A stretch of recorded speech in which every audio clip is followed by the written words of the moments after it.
अस्सलाम वालेकुम। मेरा नाम उम्मे हबीबा है और आज जो हम टॉपिक स्टार्ट करने जा रहे हैं वो हमारी क्लास 9 केमिस्ट्री की text book chapter number 1 topic 1.1 historical background of chemistry है। अगर आप लेफ्ट साइड पे देखें तो आपको टाइम पीरियड और timeline, name of scientist, contribution और उसके ओरिजिन नजर आएगा। इसका मतलब क्या है कि ये जो पीरियड और टाइमलाइन है ये आपके उस वक्त की, उस जमाने की बात करे जब हमारे ये काम हुआ। ये उस साइंटिस्ट का नाम है जिसने उस वक्त पे अपना ये कंट्रीब्यूशन दिया, यानी ये काम पेश किया। और वो कहाँ से बिलोंग करता था, ये आपका ओरिजिन ऑफ साइंटिस्ट का पार्ट है। अगर आप लेफ्ट साइड पे देखें तो आपको 384, 322 फिर नीचे भी नंबर्स हैं। बट यहाँ पे कुछ अल्फाबेट्स नजर आ रहे हैं जैसे कि बी और सी। ठीक है, बी और सी जो आपका है वो बिफोर क्रिस्ट का है। ये वो वाला टाइम पीरियड है जब हजरत ईसा अलैहिस्सलाम के पैदा होने से पहले की बात की जाए। ठीक है। तो आपके जो बीसी आपका 384, 322 है, उस टाइम पीरियड पे जिस साइंटिस्ट से वर्क किया था उसका नाम था एरिस्टॉल। इसने हमें बताया था कि ये जो मैटर उसकी फॉर्म है ये बेसिकली चार चीजों से मिलकर बनी है। Fire, water, earth and air. Earth जो आपका है वो आपको रिप्रेजेंट कर रहा है लैंड को। और ये कहाँ से बिलोंग करता था, ग्रीक। सिमिलरली जो आपका प्लाटो है उसने एक टर्म प्रपोज किया जिसको आप कह रहे हैं कि element as a composition of organic and inorganic bodies. यानी कि प्लाटो ने क्या कहा कि उसने एक एक वर्ड यूज किया, कह लें उसको उसको उसका नाम उन्होंने दिया एलिमेंट का। इसका मतलब क्या है कि उसने ये बताया कि ऑर्गेनिक और इनऑर्गेनिक जो भी लिविंग मैटर होते हैं उनकी कॉम्पोजिशन किससे हुई है। ठीक है, जैसे उसने बताया कि इसकी कॉम्पोजिशन एक एलिमेंट से हुई है, अब वो किसी भी तरह का एलिमेंट हो सकता है। इसके अलावा उसका शेप भी बताया कि वो किस स्ट्रक्चर में पाया जा सकता है, चाहे वो ऑर्गेनिक हो या फिर इनऑर्गेनिक हो। देन आपकी डेमोक्रेटिस आए, इसने जो है फाइनली जो है एटम, एक स्मॉल पार्टिकल जो है एक इंडिविजिबल पार्टिकल, इसका एक आइडिया प्रपोज किया। तो इस तरीके से अगर आप देखें तो हमारे पास ये चीज आहिस्ता आहिस्ता मॉडिफाई हो रही है, लेकिन ये तीनों ही चीजें हमारे ग्रीक टाइम की हैं। और ग्रीक टाइम पीरियड में आपका क्या होता था कि यहाँ पे एज अ फिलोसफी वर्क की जाती थी। यानी अपनी सोच और अपनी थिंकिंग लेवल की बेस पे ये काम होता था। कोई एक्सपेरिमेंट परफॉर्म नहीं किया जाता था उस टाइम पीरियड पे, यानी कोई लैब्स या कुछ भी चीज नहीं होती थी, जस्ट वो आपके सिर्फ थिंकिंग लेवल की बेसिस पे ही ये काम करते थे। उसके बाद आपके पास जाबिर बिन हयान है। अब इनका टाइम पीरियड अगर आप देखें तो आपके पास 721 और 803 एडी है। अब एडी, अब देखें बीसी चेंज हो चुका है, अब एडी है। ठीक है, यानी बीसी का मतलब तो बिफोर क्रिस्ट था, यानी हजरत ईसा अलैहिस्सलाम के टाइम पीरियड से पहले की बात है, उनके पैदा होने से पहले की, यानी उनके पैदाइश से पहले की बात कर रहे होते हैं। और जो एडी आपका है वो एनो डोमिनी है, जिसका मतलब होता है, जिसका मतलब है कि अब ये आफ्टर क्रिस्ट की बात कर रहे हैं, यानी हजरत आदम अलैहिस्सलाम के जो बर्थ ईयर था, सॉरी हजरत ईसा अलैहिस्सलाम का जो बर्थ ईयर था वो उसके बाद की बात कर रहे हैं। अब जाबिर बिन हयान उस टाइम पीरियड पे इन्होंने कहा कि जाबिर बिन हयान ने एज अ मुस्लिम साइंटिस्ट है, ये जाहिर सी बात है इनके नाम से रिप्रेजेंट हो रहा है। इन्होंने experimental methods like nitric acid, hydrochloric acid और व्हाइट लाइट, इस पे काम किया, इन केमिकल्स पे काम किया। और हमें बताया इसके अलावा भी कि आप किसी भी मेटल को उसके ओर से कैसे एक्सट्रैक्ट करवा सकते हैं। यानी आपके पास एक पत्थर है और आपके पास यहाँ पे एक डिजायर्ड मेटल मौजूद है, इसके अलावा इम्प्योरिटी है, तो इस इम्प्योरिटी को हटाते हुए मैं यहाँ से मेटल की एक्सट्रैक्शन कैसे करवाऊं। ठीक है, तो उस एक्सट्रैक्शन को इन्होंने बताया। इसके अलावा क्लोथ्स डाइंग, यानी कपड़ों में कलर किस तरीके से कर सकते हैं आप, उसके किस किस किस तरह के मेथड्स आप उस पर अप्लाई कर सकते हैं, ये तमाम चीजें हमें जाबिर बिन हयान ने बताई थी। देन आपके पास नेक्स्ट मुस्लिम साइंटिस्ट जो आपके आते हैं वो आपके अलराजी हैं। और इन्होंने आपको बताया था कि किस तरीके से आप इथाइल अल्कोहल, यानी अल्कोहल C2H5OH, इथाइल अल्कोहल को प्रोड्यूस करवा सकते हैं। और ये इथाइल अल्कोहल बहुत सी चीजों में यूज होता है। और ये किस प्रोसेस के थ्रू होता है, फर्मेंटेशन प्रोसेस। ये एक ऐसा प्रोसेस है जहाँ पे आप शुगर यूज करते हैं और कुछ ईस्ट का इस्तेमाल करते हैं, उस ईस्ट की वजह से उस खमीर जिसको आप कहते हैं उसकी वजह से आपके पास अल्कोहल प्रोड्यूस्ड होता है। और इस अल्कोहल की बहुत डिमांड है क्योंकि आप इसको बहुत सारे लेबोरेटरी पर्पस के लिए भी यूज करते हैं। तो आपकी इससे क्या होती है कि जिस चीज की डिमांड ज्यादा होती है, अगर आपने उस पर काम किया तो आपकी जो इकोनॉमी है वो एक तरह से स्ट्रांग होती है। ठीक है, तो ये हमें दिया था एक मुस्लिम साइंटिस्ट ने इसका आइडिया। देन आपके पास अल बेरूनी है और इब्ने सीना है, they both are the Muslim scientist. और इन्होंने जिस पे वर्क किया था वो क्या था, एक अल बेरूनी ने डेंसिटी पे काम किया था जबकि इब्ने सीना ने किस पे, मेडिसिन पे, फिलोसफी और एस्ट्रोनॉमी। सबसे पहले मैं डेंसिटीज पे आ जाती हूँ कि आपको अगर मैं बहुत आसान लफ्जों में ये समझाऊं कि डेंसिटी क्या होती है, तो मैं आपसे ये कह सकती हूँ कि आप एक भारी एक हल्की चीज को देख लें। जैसे आपके पास एक कॉइन है और एक आपके पास यहाँ पे फोम है। तो अगर आप फोम की, कॉइन है आपके पास, ये राउंड है, और फोम का जो शेप है वो आपने ऐसा लिया हुआ है, या फिर राउंड ले लें। आपने इन दोनों को ही पानी पे डाल दिया, तो आपको पता है कि कौन फ्लोट करेगा, ये फोम जो है ऊपर रह जाएगा जबकि कॉइन नीचे चला जाएगा। तो इसका मतलब इसकी डेंसिटी, इस कॉइन की जो डेंसिटी है वो ज्यादा है, इसी वजह से ये नीचे चला गया है। और ये जो फोम है इसकी जो डेंसिटी है वो बहुत कम है, तभी ऊपर फ्लोट कर रहा है। ठीक है। तो डेंसिटी आपकी क्या होती है, किसी भी चीज का मास और उसका वॉल्यूम, यानी कोई भी चीज है उसका मास क्या है और उसने कितनी वॉल्यूम, कितनी जगह ली हुई है, वो उसका डेंसिटी कहलाता है। देन उसके बाद सेकंड साइंटिस्ट आपके पास थे इब्ने सीना। तो इन्होंने क्या, किस पे वर्क किया था, मेडिसिन पे, फिलोसफी पे और एस्ट्रोनॉमी में। एस्ट्रोनॉमी जो आपकी हैवी बॉडीज होती हैं उन पे, और फिलोसफी जो आपकी एक थिंकिंग लेवल होती है, किसी भी चीज को सॉर्ट आउट करना, सॉल्व करना अपने थिंकिंग लेवल के थ्रू, वो आपकी फिलोसफी में आता है। देन रॉबर्ट बॉयल आए और उन्होंने बताया कि किस तरीके से गैशियस लॉज को आप यूज कर सकते हैं, जिसमें से एक लॉ आपके पास क्या होता है कि आपने प्रेशर और वॉल्यूम का इनवर्स रिलेशन लिया। यानी अगर आप प्रेशर बढ़ाते जाएंगे, वहां पे वॉल्यूम खुद ब खुद क्या होता जाएगा, कम होता जाएगा। तो ये जो रिलेशन है आपके, आपको जो है गैशियस लॉ के रिलेशंस जो हैं वो आपको रॉबर्ट बॉयल ने बताई हैं कि वो क्या होती हैं। देन जे ब्लैक है, जे प्रेसली है, ये क्या है, जे ब्लैक ने आपको बताया कार्बन डाइऑक्साइड यानी CO2 गैस जो होती है आपकी। कार्बन डाइऑक्साइड क्या होती है कि जो गैस आप एक्सहेल आउट कर रहे होते हैं अपनी बॉडी से, ये वो गैस है। आप ऑक्सीजन को इनहेल करते हैं, अपनी बॉडी के अंदर लेके जाते हैं, जबकि कार्बन डाइऑक्साइड को आप एक्सहेल कर रहे होते हैं। ठीक है। और यही कार्बन डाइऑक्साइड कोई भी प्लांट अपने अंदर ऑब्टेन करता है और वहां से क्या करता है, फोटोसिंथेसिस की जो है वो प्रोसेस परफॉर्म करता है, ताकि वो एक शुगर प्रोड्यूस करवा सके। उस शुगर को ही वो यूज करता है एज अ फूड। फिर उसके बाद आपके पास जे प्रिस्ली आ गए। इन्होंने आपको sulphur dioxide, oxygen, hydrogen chloride के बारे में बताया, और ये एक इंग्लिश साइंटिस्ट हैं। साइड में अगर आप देखें तो आप यहाँ पे खुद भी देख सकते हैं कौन सा स्कॉटिश है, कौन सा इंग्लिश है, कौन सा जर्मन है, कौन सा ब्रिटिश है, अलग अलग साइंटिस्ट है, कौन से मुस्लिम है। फिर नेक्स्ट में आपके पास है दिस साइंटिस्ट, जिसको आप शेला भी कहते हैं। ठीक है, शेला इनके जरा प्रोनाउंस में वो आता है, बट इनका जो प्रोनाउंस बनता है वो शेला है। वो क्या है कि इन्होंने डिस्कवरी की थी क्लोरीन की। क्लोरीन को आप बहुत सारे माइक्रो ऑर्गेनिजम्स को, बहुत सारे पैथोजेंस को किल करने के लिए भी यूज कर रहे होते हैं। तो इसकी भी बहुत ज्यादा डिमांड है जिसको आप यूज करते हैं। तो ये जिस साइंटिस्ट ने किया था वो एक जर्मन साइंटिस्ट था। और कैवेंडिश आपके पास है, इन्होंने हाइड्रोजन को प्रोड्यूस कराया था। अच्छा, हाइड्रोजन जो होती है आपकी, बेसिकली जस्ट हाइड्रोजन तो आपका सिंगल आपका एटम है। अगर आप इस H2 को ले लें तो आपके पास ये गैस बन जाती है। जो आपका सन है, सूरज, ठीक है, वो बना ही हाइड्रोजन के एलिमेंट से।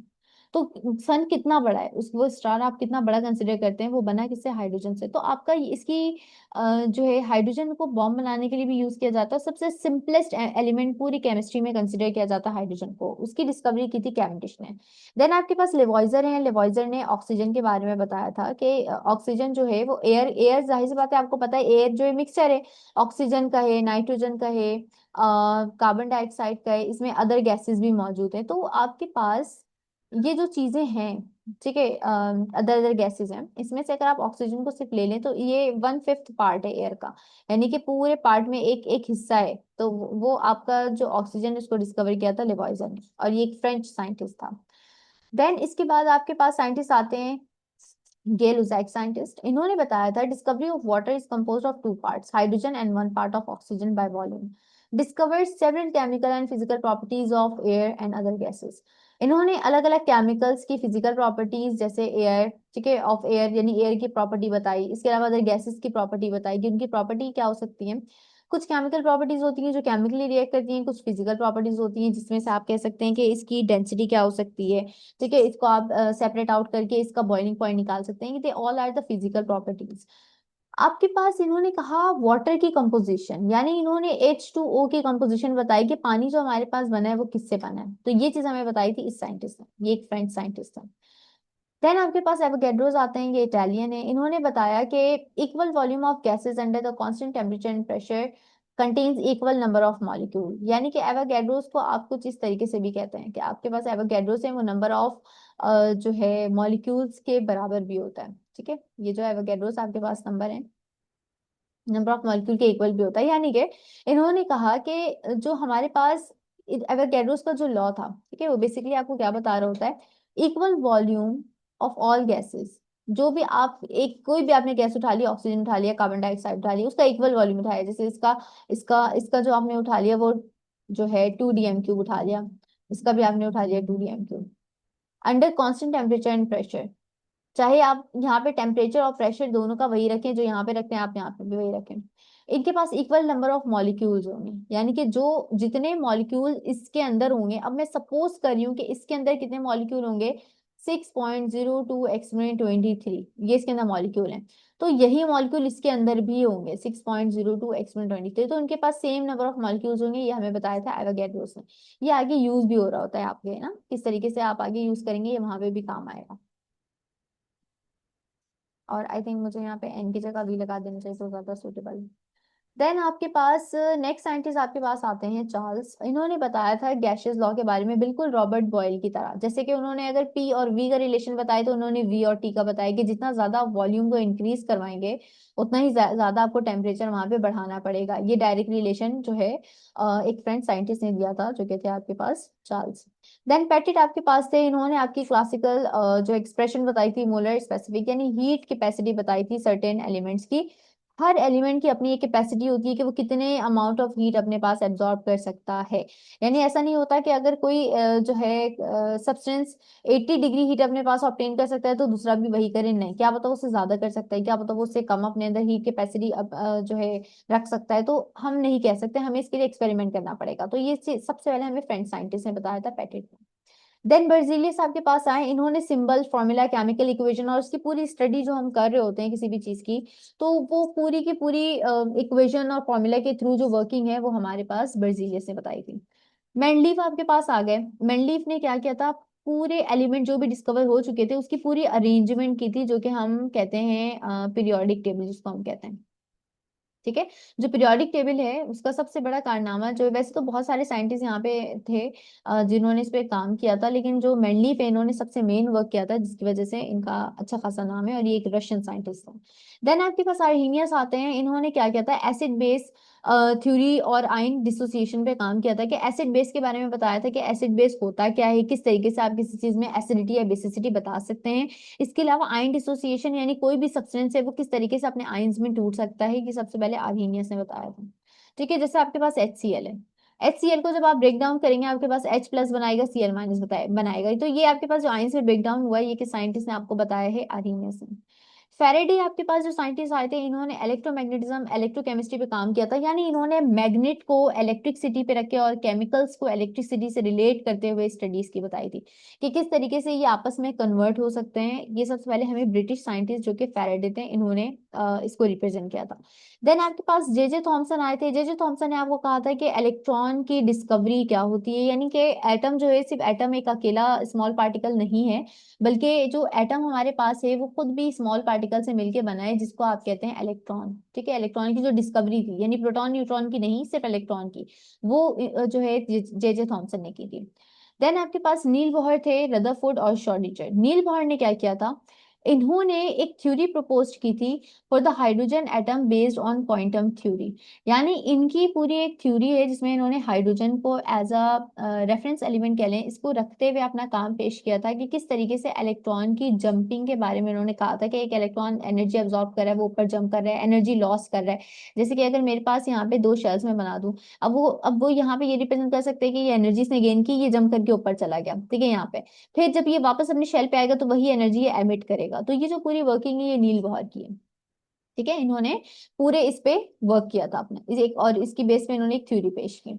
ये एक ब्रिटिश साइंटिस्ट है, ये आपने थोड़ा सा अपने जहन में रखना है, कुछ साइंटिस्ट बड़े इंपॉर्टेंट है यहाँ पे। इसके अलावा रदरफोर्ड हैं, जो कि बहुत नामी गिरामी है। इन्होंने क्या काम किया था, इन्होंने न्यूक्लियर स्ट्रक्चर पे काम किया था, यानी एक एटम जो आपके पास है उसका जो न्यूक्लियस है, बेसिकली इनका काम इस पे था। Discovery of alpha and beta rays and propose the laws of radio active decay. यानी सबसे पहले तो न्यूक्लियर स्ट्रक्चर पे इन्होंने काम किया, ये जो न्यूक्लियर स्ट्रक्चर है। ठीक है। और पूरा हमें बताया कि न्यूक्लियर स्ट्रक्चर यानी एक एटम में जो प्लस चार्ज है वो कहाँ कहाँ लाई कर सकते हैं, नेगेटिव चार्ज कहाँ लाई कर सकते हैं, ये रदरफोर्ड ने बताया था। अल्फा बीटा रेज, जो अल्फा जो रेज होती है वो पॉजिटिव चार्ज कैरी करती है, बीटा रेज आपके पास नेगेटिव चार्ज कैरी करती है, गैमा रेज के पास आपके पास कोई चार्ज नहीं होता। और इन्होंने क्या कहा था कि रेडियो एक्टिव डीके के बारे में, कि कोई भी हमारे पास पत्थर है, स्टोन है, वो किस तरीके से अपनी जो है अपने अंदर से रेज एमिट कर सकता है, यानी अल्फा बीटा या गामा कौन सी रेज अपने अंदर से एमिट कर सकता है। इसके बाद आपके पास कुछ साइंटिस्ट और भी हैं यहाँ पे, जो जैसे कि श्रोडिंगर हैं। इन्होंने क्वांटम मैकेनिकल मॉडल और ऑफ एटम पे काम किया था। श्रोडिंगर ने एक बहुत बड़ी इक्वेशन समझा आपके पास पेश की है, और उस इक्वेशन में इन्होंने ये बताया कि इस पूरे एटम में एक इलेक्ट्रॉन की प्रोबेबिलिटी कहाँ पे हो सकती है, वो कहाँ पे मौजूद हो सकता है। इसको बहुत, यानी ये इतना बारीकी काम होता है कि इसकी पूरी स्टडी को हम कहते हैं quantum mechanical model of atom, यानी बहुत अपनी जो समझ लें कि बहुत बारीक बीनी से काम करना, और उसको पूरे काम करने के बाद एक एक इक्वेशन को सॉल्व करना, उस इक्वेशन के थ्रू बताना कि कोई चीज कहाँ पे मौजूद हो सकती है। ठीक है, तो ये काम श्रोडिंगर का था, और इनका पूरा एक आगे जाके वो पढ़ाया जाता है, जो इन्होंने अपनी पूरी कैलकुलेशन शो की है, तो उसकी बेस पे बताया जाता है कि एक इलेक्ट्रॉन की प्रोबेबिलिटी कहाँ पे हो सकती है, कि एक प्रोटॉन की प्रोबेबिलिटी कहाँ पे हो सकती है। तो ये जो उनका पूरा वर्क है, ये एक quantum mechanical model of atom के तौर पे उन्होंने पेश किया था। देन आपके पास आगे भी साइंटिस्ट हैं कुछ, जैसे कि डी ब्रॉगली। डी ब्रॉगली ने क्या किया था, proposed hypothesis about wave particle duality of nature, यानी कि इन्होंने बताया कि हमारे पास जो इलेक्ट्रॉन होता है वो जस्ट बिल्कुल वो नहीं करता, यानी ये पूरा हमारे पास एटम है तो ये स्ट्रेट लाइन मूव नहीं करता, ये वेव की शक्ल में मूव करता है इस तरीके से। तो ये जो वेव मूवमेंट है ना, ये बताई थी सबसे पहले डी ब्रॉगली ने। ठीक है, तो ये एक फ्रेंच साइंटिस्ट है, इन्होंने ये चीज जो है प्रपोज किया था। देन आपके पास है नेट बोस। इन्होंने बताया था कि फोर्थ स्टेट्स ऑफ मैटर क्या है। फोर्थ स्टेट, आपने आपने हमेशा देखा होगा कि जो हम मैटर पढ़ रहे होते हैं वो एक हम पढ़ते हैं सॉलिड, एक है लिक्विड, एक है गैस। इन्होंने कहा कि फोर्थ स्टेट भी है, और वो फोर्थ स्टेट क्या होती है, प्लाज्मा। ठीक है, जो कि बहुत हाई एनर्जी कंटेन करती है। तो ये सबसे पहले हमें एक इंडियन साइंटिस्ट ने बताया था। देन आपके पास एल्बर्ट आइंस्टाइन आए, इन्होंने फोर्थ स्टेट ऑफ मैटर को ही प्रपोज किया, और उसमें मजीद आगे उसकी मॉडिफिकेशन पेश की। एल्बर्ट आइंस्टाइन की और भी बहुत सारी वर्किंग है, और ये बहुत मशहूर भी हैं। इनका इनको जो नोबेल प्राइज मिली थी जिस चीज पे, वो मिली थी E equals to sorry E is equals to M C square पे, यानी कि एनर्जी को किस तरीके से मास में, और मास को एनर्जी में आप कन्वर्ट कर सकते हैं। ठीक है, और सी आपकी स्पीड ऑफ लाइट है। तो इनकी और भी बहुत सारी वर्किंग है। देन आपके पास एक साइंटिस्ट हैं एरिक कॉर्नेल, इन्होंने बताया कि synthesize the first Bose-Einstein condensate। अब ये फिफ्थ स्टेट ऑफ मैटर है, यानी अभी तक हमने फोर्थ का पढ़ा था। अब ये एक अमेरिकन साइंटिस्ट आया, उन्होंने कहा कि भाई एक और स्टेट ऑफ मैटर हमें मिला है जो कि फिफ्थ स्टेट है। ठीक है, ये तमाम के तमाम स्टेट्स ऑफ मैटर जो हमें आगे मिल रही हैं, ये बहुत ज्यादा हाई एनर्जी कंटेन करती हैं, जिनके बारे में आपकी बुक में थोड़ी बहुत गिवन है, बहुत ज्यादा तो नहीं है, बट प्लाज्मा ज्यादातर आता जा रहा है। बोज आइंस्टाइन कंडेंसेट जो है वो थोड़ा सा यूं समझे बहुत इस पे अभी भी वर्किंग है। तो इन्होंने कुछ बस इंट्रोडक्शन के तौर पे आपको बताएंगे कि फिफ्थ स्टेट ऑफ मैटर क्या है। देन आपके पास कार्ल वीमन है, उन्होंने बताया कि प्रोड्यूस फर्स्ट बोज आइंस्टाइन कंडेंसेट। अभी आप देखें तो इन्होंने सिंथेसाइज किया था, इन्होंने प्रोड्यूस करवाया है। ठीक है, अब दोनों ने क्या किया, थोड़ी थोड़ी अब ये काम आगे जाता जाएगा, ये चीज मॉडिफिकेशन पे जाती जाएगी। ये अलाइव है, इसका मतलब ये अभी भी जो है वो जिंदा हैं और हयात हैं, तो इनकी वर्किंग अपनी चल रही है फिफ्थ स्टेट पे भी। तो ये जो हमारे पास अमेरिकन साइंटिस्ट हैं, इनका काम अभी भी इस पे चल रहा है। तो ये कुछ साइंटिस्ट हैं जिनके बारे में अभी हमने सारी डिस्कस की। और इसके अलावा मैं आपको ये बता दूं कि अपने जहन में ये चीज रखिएगा कि जब साइंस की पूरी एक बुनियाद बैठी, और इस पे एक्सपेरिमेंट पे या जो भी वर्किंग हमारी स्टार्ट हुई है, ठीक है, तो वो सबसे पहले मुस्लिम साइंटिस्ट ने ही की है, क्योंकि मुस्लिम साइंटिस्ट ही थे उस टाइम पीरियड पे जो बहुत ज्यादा मॉडिफिकेशन पे चल रहे थे। बट क्या हुआ कि आहिस्ता आहिस्ता वो दौर फिर उनका यूं समझे हर किसी का एक टाइम पीरियड आता है, फिर वो खत्म होता जाता है, फिर किसी दूसरे की बारी आती है। तो इस तरीके से फिर दूसरे साइंटिस्ट की बारी आती गई, तो फिर अब के टाइम पीरियड पे ज्यादातर अमेरिकन और ब्रिटिश और ये लोग हैं, बट ऐसा नहीं है कि मुस्लिम नहीं है। तो अपने जहन में बिठा के रखिएगा कि जितनी चीजें स्टार्ट में, जो चीज डिस्कवरीज हुई, स्टार्ट में जो वर्किंग हुई, वो मुस्लिम साइंटिस्ट की ही थी। देन फिर ये अलग अलग जो इंग्लिश साइंटिस्ट वगैरह हैं, और जो अदर साइंटिस्ट हैं आपके पास, फिर वो बाद में हैं। तो इंशाल्लाह फिर नेक्स्ट में हम आगे भी डिस्कस करेंगे। ठीक है, तो आपके पास ये सारी, ये टॉपिक हमारे क्लोज हो गया है। बाकी जो भी हमारे टॉपिक्स हैं वो हम आहिस्ता आहिस्ता आगे कवर करते जाएंगे।